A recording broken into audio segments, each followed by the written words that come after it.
Assalamualaikum warahmatullahi wabarakatuh. Selamat siang Bapak, izin memperkenalkan diri, saya Natalie Syabaninya, mahasiswa IKIP Siliwangi. Bersama rekan-rekan saya, izin untuk observasi mungkin ya, memberikan beberapa pertanyaan mengenai sekolah unggulan ini. Mungkin yang pertama saya ingin bertanya mengenai profil Bapak, mungkin dari nama, usia, lalu ilmu, alasan Bapak menjadi kepala sekolah itu apa sih? Bismillahirrahmanirrahim.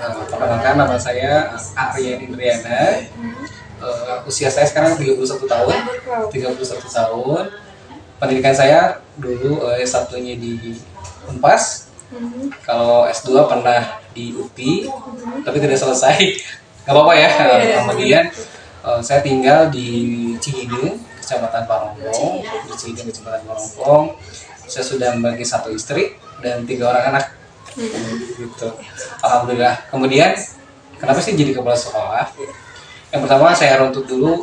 Pertama saya jadi guru itu tahun 2012. Tahun 2012 dimana pada saat saya kuliah, tapi media. Kemudian berlangsung waktu lah di tahun 2021. Kenapa saya jadi kepala sekolah? Yang pertama karena perintah dari yayasan, penyebabnya kepala sekolah yang sebelumnya mengalami sakit, dan di tahun 2021 tepatnya di bulan November itu kepala sekolah yang sebelumnya sakitnya sudah parah, dan akhirnya saya ditunjuk. Sebetulnya awalnya tidak berkenan ya, tapi karena mungkin perintah ya saya terima. Tahun 2021 mulai menjabat sebagai kepala sekolah. Di sana ketika menjabat sebagai kepala sekolah, kita harus membulatkan tekad.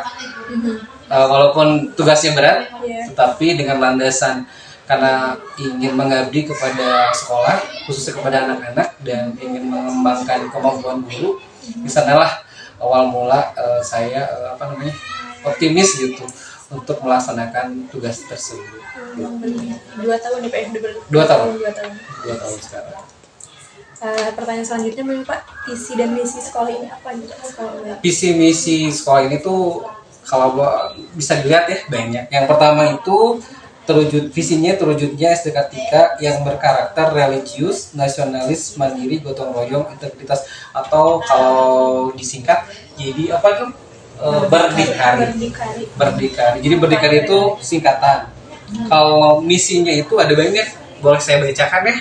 Karena yang pertama meningkatkan keimanan dan ketakwaan terhadap Tuhan Yang Maha Esa. Yang kedua menciptakan lingkungan sekolah yang sehat, aman, nyaman, rapi, bersih, dan menyenangkan. Berikutnya menumbuhkan kedisiplinan peserta didik dan warga sekolah. Kemudian menumbuhkan sikap nasionalis peserta didik melalui pengenalan ilmu pengetahuan, teknologi, keterampilan, dan keragaman seni budaya. Kemudian mengembangkan kreativitas peserta didik agar menjadi terampil dan mandiri. Kemudian mengembangkan kemampuan peserta didik melalui pengenalan ilmu pengetahuan teknologi, keterampilan, dan seni budaya. Berikutnya meningkatkan kinerja tenaga kependidikan dan memberikan pelayanan terhadap peserta didik dan masyarakat. Terakhir, melaksanakan pendidikan yang ada kaitannya dengan kebutuhan peserta didik dan masyarakat. Itu visi dan misinya. Nah, mungkin udah tergambar ya, dari begitu masuk sudah kelihatan sedikit gitu gambaran.